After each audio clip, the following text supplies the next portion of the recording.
just a moment, X minus one. But first, one man whose personality belies his name is Quizmaster Groucho Marx. Because Mr. Marx is hardly one of the grouchy kind when it comes to welcoming guests and dispensing good humor on his Wednesday night quiz show, You Bet Your Life. Why don't you tune in and hear for yourself tomorrow? And while you're listening, don't forget that each Wednesday night there's more great entertainment when Jack Bailey and contestants play Truth or Consequences. And all of the staff on Airtime join stars Giselle McKenzie in bringing you top musical listening. Enjoy music and fun tomorrow night on this station. And now stay tuned for X minus one on NBC. Countdown for blast off.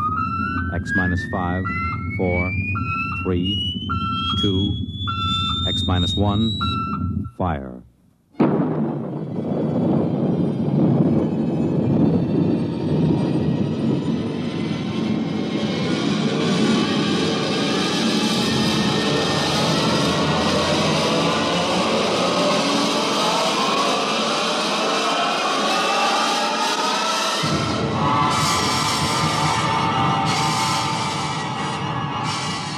From the far horizons of the unknown come transcribed tales of new dimensions in time and space.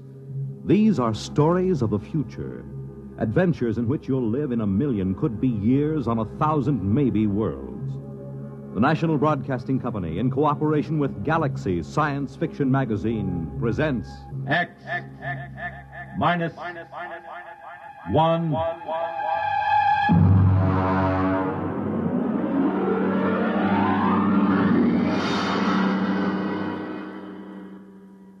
Tonight, the dramatization of a story by Jerry Soule, The Seventh Order.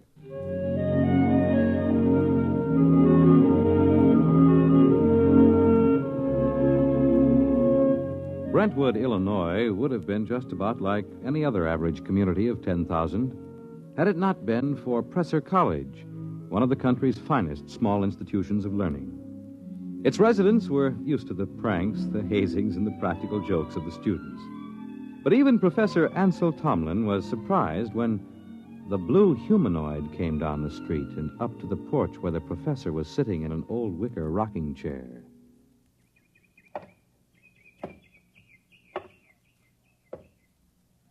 Pardon me. Of course. You are Professor Ansel Tomlin. Yes, and you, I take it, are somebody from one of my psychology classes dressed up as a sort of a robot. No. I am George of Xanthar. Who? I am here to learn all I possibly can learn of the planet Earth and its inhabitants. Less than 10 minutes ago, I landed not far from here in a spaceship, which I subsequently blew up and destroyed. Now, let me explain. I am Tomlin of Brentwood. Less than 10 minutes ago, I was sitting on my porch peacefully marking exam papers. I intend to resume right now. Helen, would you get the phone? It is your wife's sister calling with reference to the explosion of my spaceship. Sure it is. She merely wants to ascertain that your family was not affected. Listen, George, be a good fellow and... Oh, Mike. Well, don't be alarmed, dear. It's a fraternity initiation or something. Oh, well, it does look like the real thing. Oh, did you know there was an explosion outside of town? An explosion? Yes, blast of undetermined origin is what they said on the radio. Oh? My sister just called. She heard about it in the local station and wanted to make sure we were all right. I see. Well, I have something in the oven. My goodness, that's a wonderful costume. Her sister lives 20 miles away. How did you know she'd call? My mind circuits are telepathic. They pick up all conscious thought to a distance of some 200 miles. It couldn't be you arranged the whole thing, that it wasn't really her sister. How did you get here? Who or what are you? I am a machine, the finest, most complicated machine ever made. I have a rather unique history, too. Who made you? Ages ago, on Xanthar, there was a race of humans. They made the first robots.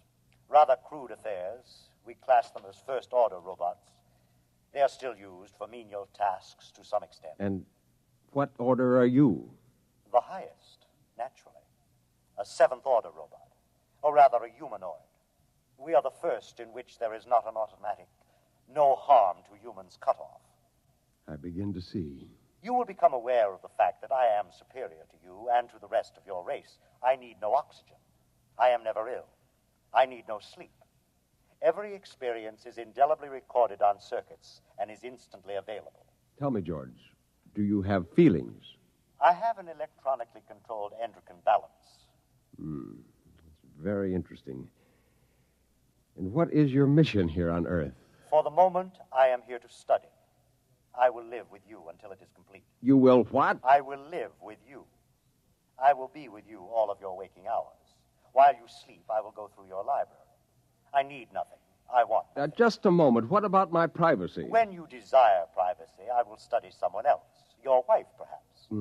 The female should be interested. George, old man, I'm terribly sorry, but you'll have to wire back to your masters to make other arrangements. That will be quite impossible. Really? You see, I have no master. Well, what about those humans back in Xantha, the ones who invented you seventh-order humanoid? Oh, they are all quite dead. We destroyed them. Destroyed? You look alarmed. It was, after all, they or us. You see, our endocrine system permits us pride in ourselves. Naturally, being proud of ourselves, we objected to being ordered about in an incompetent way. So, you killed them? Exactly. Now, shall we go inside and inform your wife of my visit? Suppose I refuse. Professor, do you see that small dog playing on the lawn across the street? Yes. I will lift my arm and point at it. Observe. It vaporized. Exactly. Now then, shall we go in? Yes. We'll go in.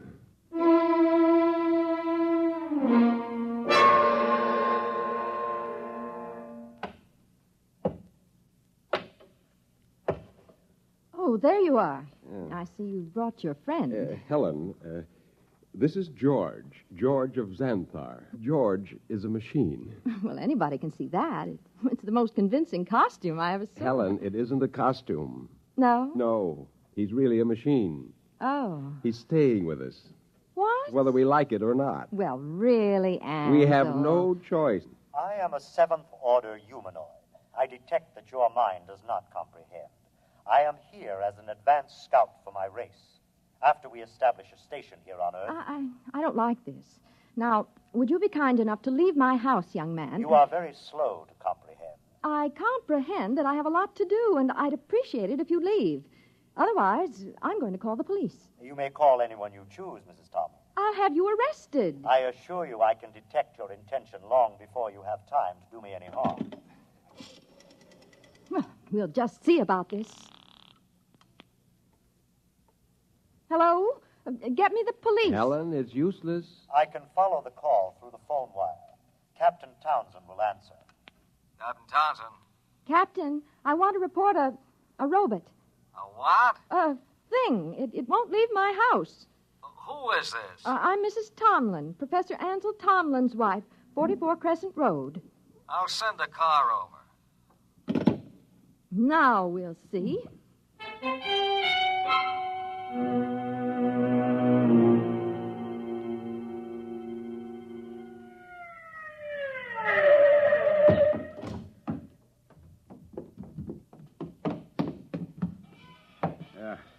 Is this the character that's been giving you trouble? Yes, this is the one, officer. Talked to you before about ruining the flower bed, Sonny. This time I'm taking you in. I would advise you not to touch me. I cannot risk any damage. I'll see about that. Come on outside. I prefer to remain here until I complete my mission. You do, huh? You know what this is? It is a weapon you call a service revolver. That's right. And you'll either march out of here or I'll use it on you. That would be most unfortunate. All right, come on. Officer, let me warn you. He's March. dangerous. March now. I'll count to 3. Officer, please. 1, 2. Ansel!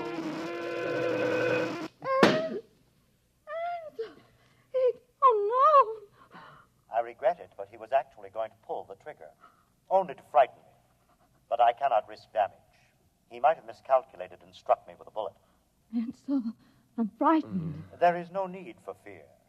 You have only to accept the fact that the Seventh Order is coming to operate the planet for your benefit. Ansel. Helen, there's no use trying to do anything just yet. Now go next door to Mrs. Coleman. Tell her what's happened. I'll talk to George. Oh, but I don't... Please, Helen? Well, all right. Do you really think that you, a single robot, can conquer the Earth and make its people do your bidding? I can. Suppose it were demonstrated to you that you could not, that you could be destroyed. If that were so, I would naturally report that this planet is unfit for development by the Seventh Order. Well, you know they'll have you taken into custody for killing the officer. I cannot permit it. There will be needless slaughter. Unless you can convince your people it is useless to attack me. Will you let me try? I have no desire to prevent you. Go ahead. I detect that you are going to call the newspapers and the local television station and hold a press conference. Yes. I also detect that you have a plan to overcome me. Oh? I like that. Really? Yes.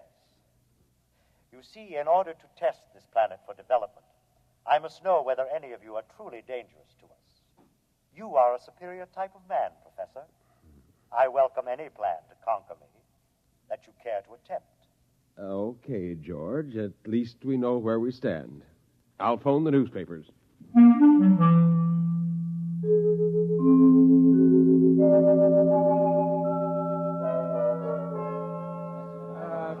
Quiet! Quiet, please! Quiet! Hold it down. Ladies and gentlemen, this is Henry Bennett, broadcasting from a sound truck parked in front of the home of Professor Ansel Tomlin in Brentwood, Illinois. At the moment, Professor Tomlin is seated on his front porch. Next to him is a strange-looking blue robot-type creature, also seated on a chair. At the moment, we don't know if this is a hoax or not, but Professor Tomlin, a highly respected man here at the university, has called a press conference to introduce what is supposedly a creature from another planet. Professor Tomlin is about to speak, and we'll try to catch his words. Quietly. Gentlemen, I wish to present to you George of Xanthar. Yes, now, just a moment. George is a machine. Probably the most dangerous machine ever invented. He is telepathic as well. He can read your thoughts like a book. He knows exactly what each of you is thinking at this very instant. Professor! Yes? Do you expect us to swallow this nonsense? Not without proof, gentlemen. Can George do his stuff for us? Let him tell me what I'm thinking right now. You are thinking about a blonde young woman named Laura, with whom you will attend a show tonight. Come on. Well, he happens to be right, but we've seen mind readers before. Let him do something else. now, I did not call you gentlemen here for a demonstration of magic. I called you here in the hopes that a good deal of needless bloodshed might be avoided.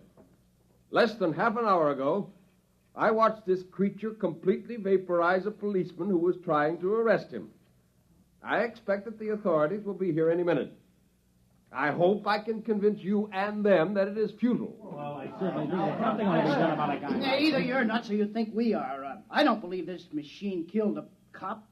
If a cop was killed, a human did it, trying to blame it on the machine. Now, gentlemen, I don't know how I can prove it. Perhaps if George will demonstrate his ability to vaporize... Observe the oak tree in the front yard. Now.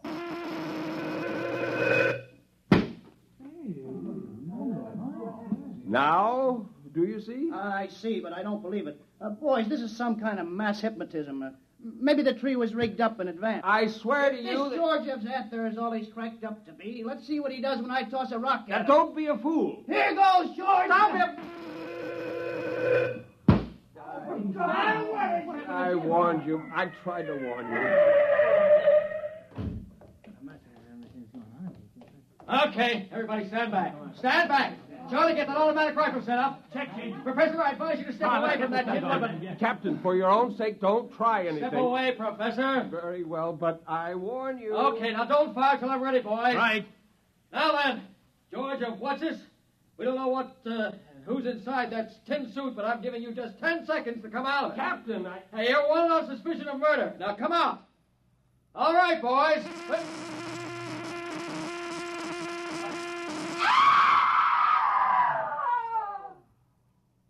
Ladies and gentlemen, I'm afraid we'll have to terminate our broadcast.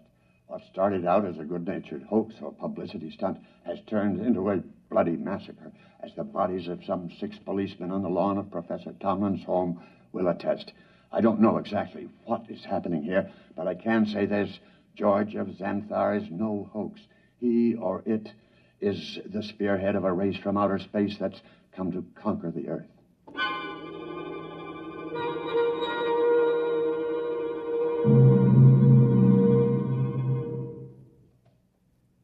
Have they all gone, Helen? Yes, Where is he? in your library, reading. Are the policemen still outside the house? They're walking up and down. Oh, I hope they don't. Yeah, they have orders not to try to harm him. Ansel, Yes? what are we going to do? I don't know. Oh, listen. He's coming. Professor, Mrs. Tomlin, I have decided to walk through your town to learn more about its buildings and people. And kill a few more humans? Killing humans affords me no pleasure whatsoever. I kill only when damage to myself is possible. I hope that no one will attempt to harm me. George, let me warn you now that this affair has gone beyond the confines of this town. I am well aware of that, Professor. I am aware of a phone call being made this instant by your mayor to the commander of the Illinois State Guard. If you're smart, you'll return to your ship and your planet. My ship is destroyed. I could instruct you to build a new one, of course. But as I have no intention of leaving... Then you will be destroyed. No. I will destroy first. Have you no conscience? A conscience is a fifth-order failing. Needless baggage. Good evening.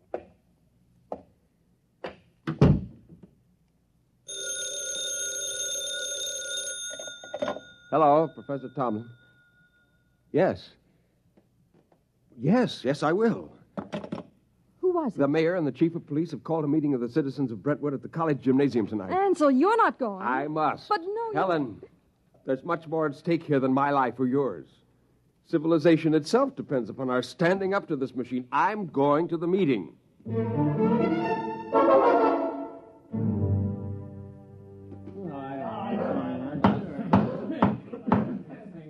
Gentlemen, as mayor of Brentwood, I call this meeting to order. As you know, there is loose in our city a being with one purpose, to prepare Earth for conquest by similar beings. I think Professor Tomlin can tell us most about this being. If we could determine the source of George's power, he might be overcome. He is obviously vulnerable to force, such as a speeding bullet if it hit the right spot. However, he has the ability to read intent long before the commission of an act. He is probably listening to me now, even though he may be far away. Now, Mr. Mayor, why not track him down and all attack at once? Some of us would probably die, but he couldn't strike us all dead at once. Gentlemen, this humanoid is able to keep track of several hundred things simultaneously. As a matter of fact... Gentlemen.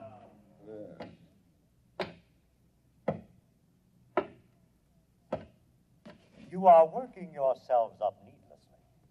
You simply do not appreciate what it would mean to dedicate yourselves to the fulfillment of the seventh-order destiny. Your lives will be made most pleasant and happy by us. Yeah, why did you kill 6 cops? If you're so powerful, bring them back to life. How do you want to be buried, Robot? Yeah, let's get them, man.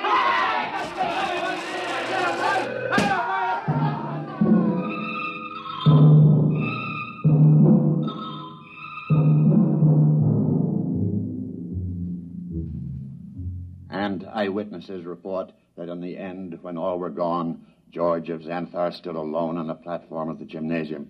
There was no movement except the twitching of the dead and those trampled by the crowd. Among the survivors was Professor Ansel Tomlin, who originally... Well, that's that. What next? I don't know, Helen. I don't know. Oh, what's that? It sounds like an air raid alert. That's peculiar. They didn't announce it. Turn on the radio. Hurry. We interrupt to bring you a special message. All residents of Brentwood are advised to go to their basements or convenient bomb shelters. The governor has announced that units of the National Guard have managed to corner the robot, George of Xanthar, in the town square. Tanks and mortars will be used in an attempt to destroy the creature. Again, go to your nearest bomb shelter. Oh, did you hear They'll never be able to destroy him. Well, where are you going? Up to the roof. The roof? I can see the square from there. Well, I'm coming with you. Just as you like.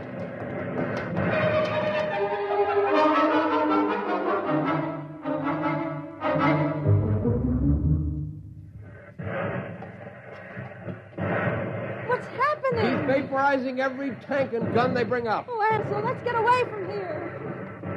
Oh. What's that? Those are Army jets. We'll see how effective he is now. Oh, good Lord, a whole squadron up in smoke. It's no use. Can't you see? It's no use. Ansel, come inside, please. Oh, very well. Oh, if only there was something we could do to tell him. Not as long as he can read our every conscious thought before we can act. What is it? Our every conscious thought. Our thought. I wonder if... What is it, Nothing. Ansel? Nothing, Helen.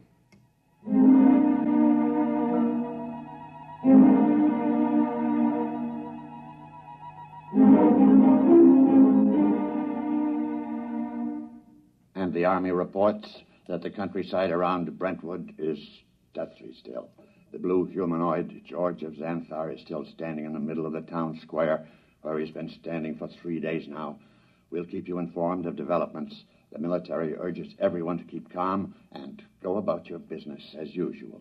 There is no danger to anyone who is not attacking the humanoid. No danger. Wants to keep more of them from landing. Ansel, are you going to sit there with your head in your hands forever? Well, come have some dinner. Ansel? Yeah, it might work. Where are you going? Washington. What? I'm going to Washington. Would you be good enough to pack my overnight bag? I can catch a plane out of Chicago in about 2 hours. But why? What for? I'm going to talk to the Pentagon. What do you tell them? I'm going to tell them to surrender to George of Xanthar.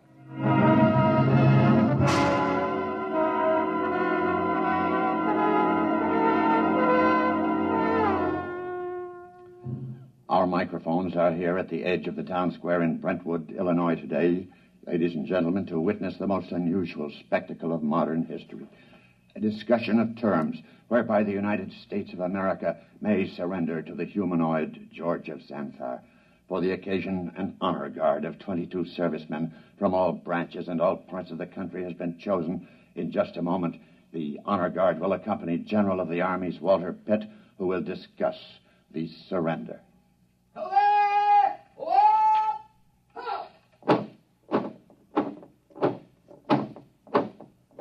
The honor guard is advancing to the edge of the square.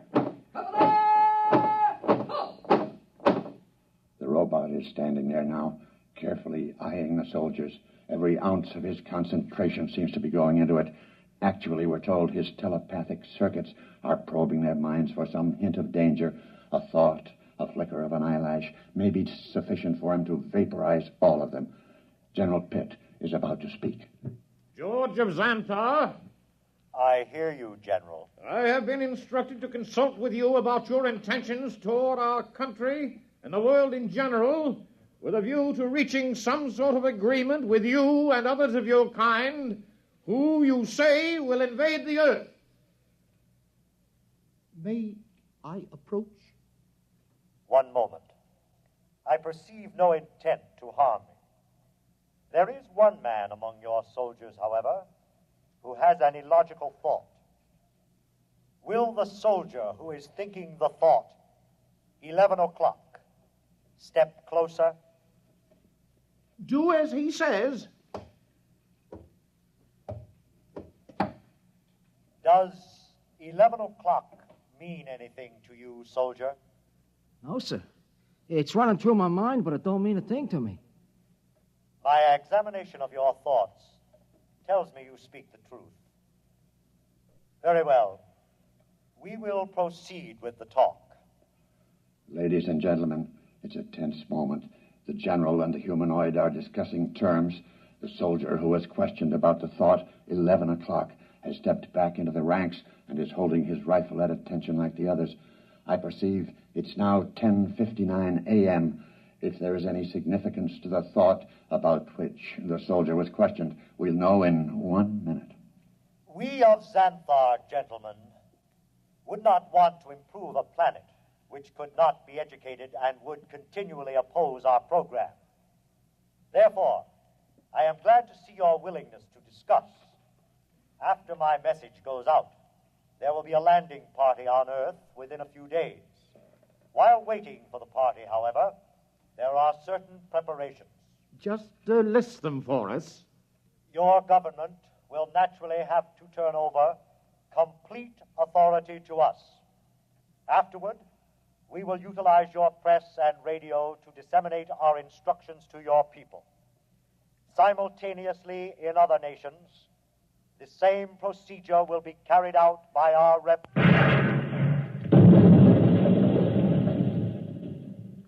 Ladies and gentlemen, it's happened at exactly 11 a.m.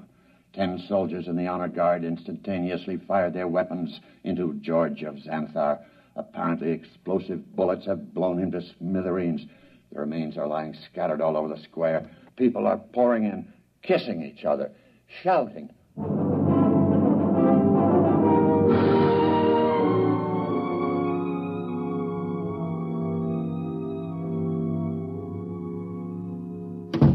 Helen! Ansel, you're home. Yeah. Oh, you've heard the news. Isn't it wonderful? Wonderful, really wonderful. I'm sorry I couldn't come home sooner. It would have spoiled my whole plan if I'd gotten within telepathic range. Your plan? Yes. But what? How? What? Just a matter of simple psychology. Those men in the honor guard. What about them? Did you know any of them? Not exactly, but I did have the job of hypnotizing 10 of them. Hypnotized? That's right. You see, each of those men was hypnotized. And while he was under, we planted a post-hypnotic suggestion, namely, to fire at George of Xanthar when a soldier named Charlie started to cough. Charlie was told to cough at 11 o'clock. Before we released them from hypnosis, we told them to erase everything from their conscious memories. I was staking everything in the hope that George could only tune in on the conscious mind, not the subconscious, and it worked. Yeah, there was nothing to be reached by George's prying mind, so we never knew what was going to happen. At 11 o'clock, the soldier named Charlie coughed. The men raised their guns and fired. And that was the end of George of Xanthar. Now, if you don't mind, I've got some exam papers to mark.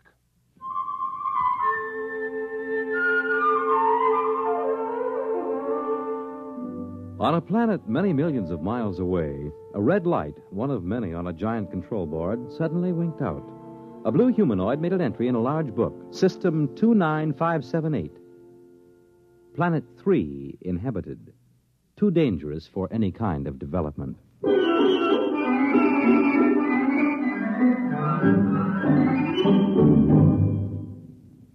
You have just heard X-1, presented by the National Broadcasting Company in cooperation with Galaxy Science Fiction Magazine, which this month features the Alan Cogan story titled In the Cards.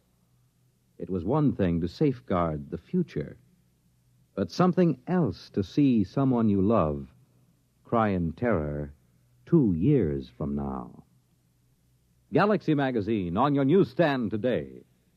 Tonight, by transcription, X-1 has brought you The Seventh Order, a story from the pages of Galaxy written by Jerry Soule and adapted for radio by George Lefferts. Featured in the cast were James Monks, Nelson Olmsted, Kate Wilkinson, James Rafferty, Dick Hamilton, Reese Taylor, Jim Stevens, Robert Hastings, Wayne Chappelle. The commentator was W. Chaplin. Your announcer, Fred Collins. X-1 was directed by Daniel Sutter and is an NBC Radio Network production.